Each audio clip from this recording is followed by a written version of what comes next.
কখনো খাওয়া আপেল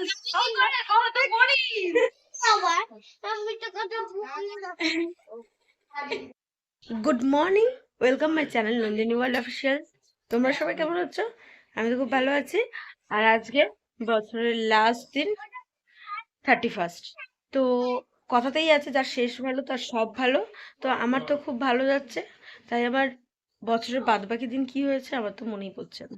তো চলো আমাদের ঘরে কি হচ্ছে এবার সেটা দেখাই। এখানে খুব ভালো করে দেখো, আমার ছোট্টার হাতটা পেতে আছে। কেন জানো? কারণ ওর হাতে ট্রেক আছে, আর ওখান থেকে নিয়ে নিয়ে আমার ছেলেকে খাওয়ানো হচ্ছে। মানে আমার ছোট্টার হাতটা ট্রে হিসেবে ইউজ করা হচ্ছিল।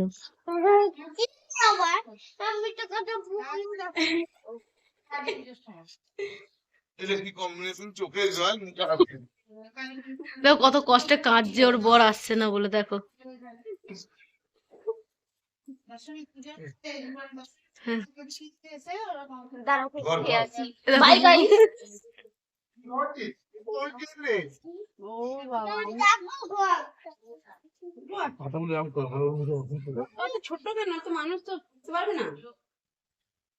তুই কি ঝাড় দেওয়া আর নোংরা পরিষ্কার করার ডিপার্টমেন্টে আছিস? হ্যাঁ, আর দিদি খাওয়ানোর ডিপার্টমেন্টে আছে। এই দেখো, এই দেখো, খাওয়ানোর ডিপার্টমেন্টে আছে। আর তুই কি ঝাড় দেওয়ার ডিপার্টমেন্টে আছিস? আর তুই কোন ডিপার্টমেন্টে আছিস? এই দেখো, ও আছে কলা, এই কলা লঙ্কা কাটার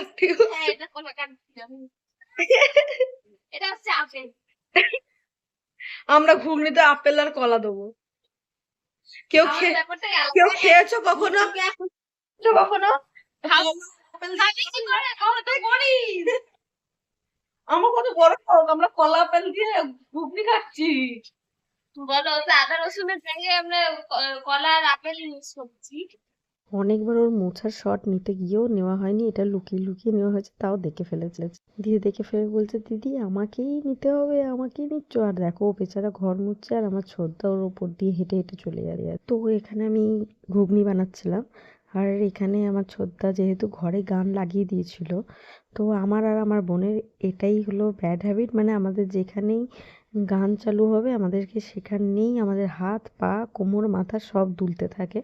তো ওরকমই ও তো নাচতে শুরু করে দিয়েছিল, আর আমাকে তো ঘুগনিটা করতেই হবে, কারণ আমি রান্না করার পর কেউ বাজে বললে খুবই মন খারাপ হয়ে যায়। মানে অন্যজন কী ভাবে যে খারাপ বলেছে, তাহলে ভালো করে করে করিয়ে খাওয়াবো। কিন্তু আমার যদি খাওয়াতে কেউ বলেছে বা ভালো হয়নি, খারাপ হয়েছে, তাহলে আমি আর ওই রান্নাটা করবোই না। তো যার জন্য হচ্ছে না, সবাইকে ভালো বলাতেই হবে, যাতে আমি পরের বার আবার করি রান্নাটা, আর সবার আরও বেশি ভালো লাগে। তো তার জন্য আমি অনেক কষ্ট করে বসে বসে ওখানে রান্না করছিলাম, আর আমার বোন অলরেডি নাচতে শুরু করে দিয়েছিল। নাচতে নাচতে ও কাজ করছিল, আর ও কাজে ছিল হলো সব কিছু কাটা কুটি হ্যানা ত্যানা এইসবের ডিপার্টমেন্টে ছিল। তো ভালো মতনভাবে করছে, আর এখানে দেখো অলরেডি নাচ করছে ভিতরে, আর আমাদের ওখানে করতেই হবে ওগুলো। তো কখন আসবো কখন নাচবো এগুলোই ভাবতে ভাবতে সময় কাটছিল।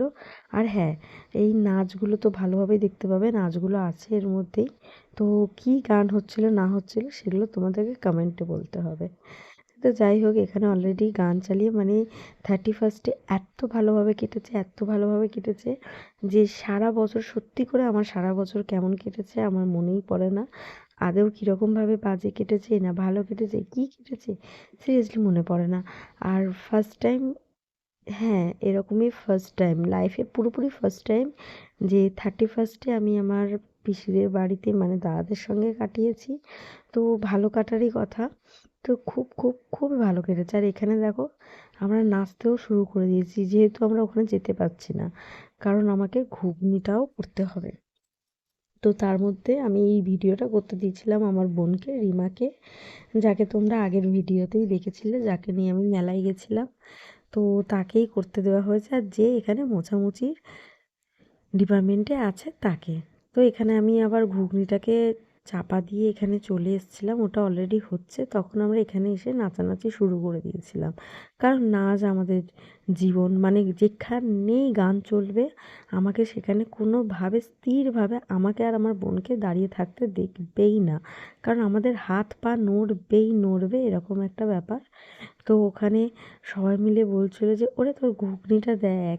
হ্যাঁ, হচ্ছে হচ্ছে ঠিক হচ্ছে। তবে হ্যাঁ, ঘুগনিটাও ভালো হয়েছিল। তোমাদেরকে কোনো খাবারেরই ফাইনাল লুক দেখানো হয়নি, কিন্তু ভালো হয়েছিল, এটা আমি নয় সবাই বলেছে।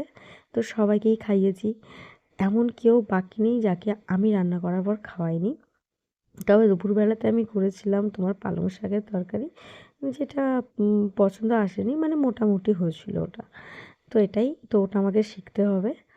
আর এখানে বাদবাকিগুলো ঘুগনিটাও আমার পিসির কাছ থেকেই শেখা। তো ওটাও সবারই ভালো লেগেছে, সবার ভালো লেগেছে বলে আমারও খুব ভালো লেগেছে।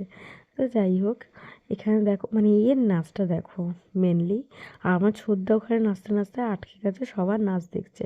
একটা টাইমে কি হতো, মানে আমার ভাইরাও সবাই আসতো, আমি ঋত্বিকা এই চারজনে, ইনফ্যাক্ট আমার মামার মেয়েরাও যখন হয়ে গেছিলো তখন ওরা। তো আমরা এখানে প্রত্যেক লক্ষ্মী পুজোতে যাবই, আর এরকমভাবে আমাদের নাচ হবেই। এই যে গলিটা দেখছো খাটের এই পাশেই আমাদের নাচের জায়গা ছিল, আর এই খাটের ওপরে আমরা এইসব জায়গা মিলিয়ে আমরা নাচতাম। তো যেটা এখন কোথাও না কোথাও বন্ধ হয়ে গেছে, কিন্তু এই 31st আমরা আবার সেই জায়গাটা নিয়ে চলে এসেছিলাম। তবে হ্যাঁ, রাত্রেবেলাতে একটা জিনিস হয়েছে, তো রাত্রেবেলাতে যখন রেডি হব তখনই বলবো।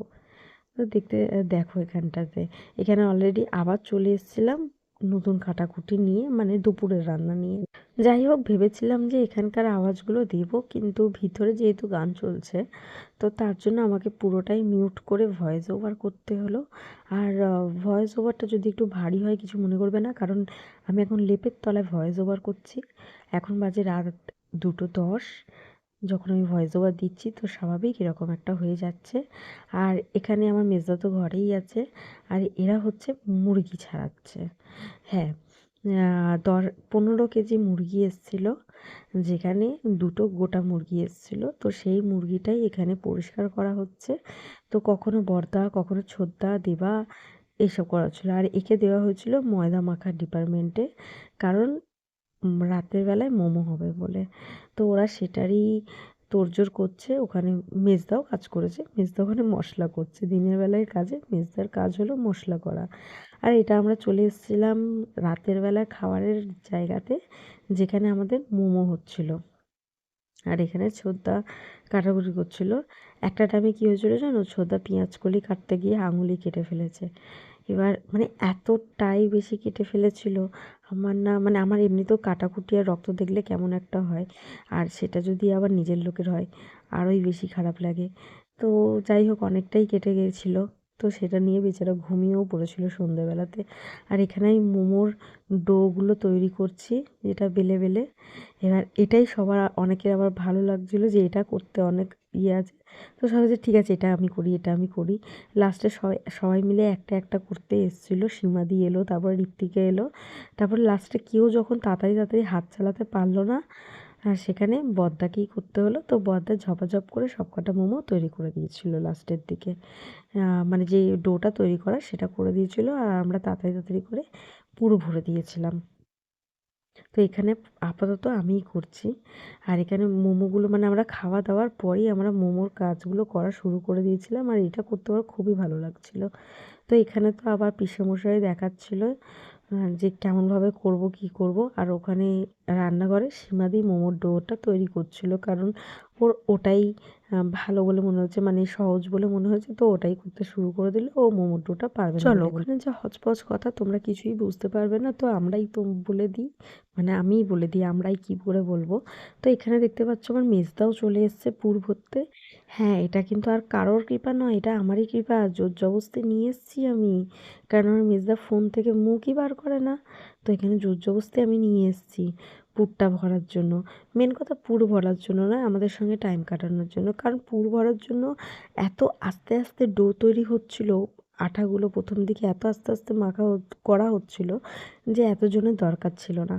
কিন্তু তাও মেজদাকে আমি নিয়ে এসেছি যে চলো পুর ভরবে, চলো পুর ভরবে করে, যাতে একটু টাইম আমাদের সঙ্গে কাটায়। আর খুবই ভালো লাগে। একটা টাইমে তো মেজদা এরকম ছিল যে আমি মেজদা একসঙ্গে ছিলাম, গল্প করতাম, ভালো লাগতো। এই দেখো এখানে বড়দা নিজের ফিল্ডে চলে এসছে। যখন কারোর দ্বারাই তাড়াতাড়ি হচ্ছে না, তখন বড়দাই কাজে লেগে পড়েছে, কারণ ওটা করতেই হবে, নইলে তাড়াতাড়ি হচ্ছে না। আর আমি তখন ওখান থেকে উঠে পড়েছি, কারণ তখন আমি এদিককার জিনিস ওদিকে করছিলাম, মানে দাদা বেলে দিচ্ছিল, আমি ওইদিকে দিচ্ছিলাম, আবার ওখান থেকে খালি থালা এদিকে দিচ্ছিলাম।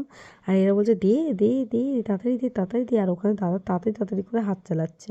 লাস্টের দিকে তো দাদা এত তাড়াতাড়ি করে দিচ্ছিল যে এখানে করে উঠতেই পারছে না। আর এই দেখো ছোদ্দার এখানে এই যে পেঁয়াজ কুলিটা কাটতে গিয়ে ছোদ্দার হাতটা কেটে গেছিলো। অ্যাকচুয়ালি আমি এটা বলে দিলাম, কারণ যেহেতু ভিডিওটা আমি করিনি, তো কোথায় কী ভিডিও করেছে সেটা আমি এক্স্যাক্টলি জানি না। আর এটা আমরা চলে এসেছিলাম অনেকক্ষণ ধরে রেডি হতে, বলতে এটা ফাইনালি রাতের দিকে চলে এসেছিলাম রেডি হতে। এই সীমাদি শাড়ি ফাড়ি পরে রেডি হয়ে বসে আছে। আর এই দেখো পিসির চুলটা এরকম করে দিয়েছি, খুব ভালোও লাগছিলো। শাড়ি ফাড়ি পরে রেডি হলে আরও বেশি ভালো লাগতো। তো পিসি বলছিল যে রাতের বেলা মানে পুজোর সময় এসে আমাকে বানিয়ে দিবি, তারপর ঘুরতে যাবো, তখন চুল বানিয়ে দিবি। এখানে আমরা সবাই রেডি হয়ে গেছি। এটা হলো আমার ফাইনাল লুক। আর যে জামাটা আমি পরেছিলাম ওটা হলো আমার ভাইফোঁটার গিফট। আর এখানে আমরা যখন এসেছি প্রায় তখন 10টা 11টা এরকম একটা বাজে, যখন আমরা এখনও ওপরে এসেছি।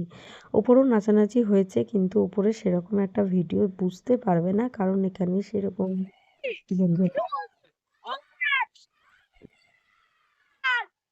তো এরপর ওগুলো হয়ে যাওয়ার পরেই আমাকে ওড়না ধরে ধরে ঘরে নিয়ে যাচ্ছিল, কারণ যেহেতু সব কিছু কমপ্লিট হয়ে গেছে তো নিচে যেতে হবে, তো ও আমাকে নিয়ে যাচ্ছিল ওড়না ধরে ধরে। তো এই ভিডিওটা এত দূরই, ভালো লাগে লাইক কমেন্ট সাবস্ক্রাইব করে দিও। আজকে পর্যন্ত এতটাই, আসছি পরের ভিডিও।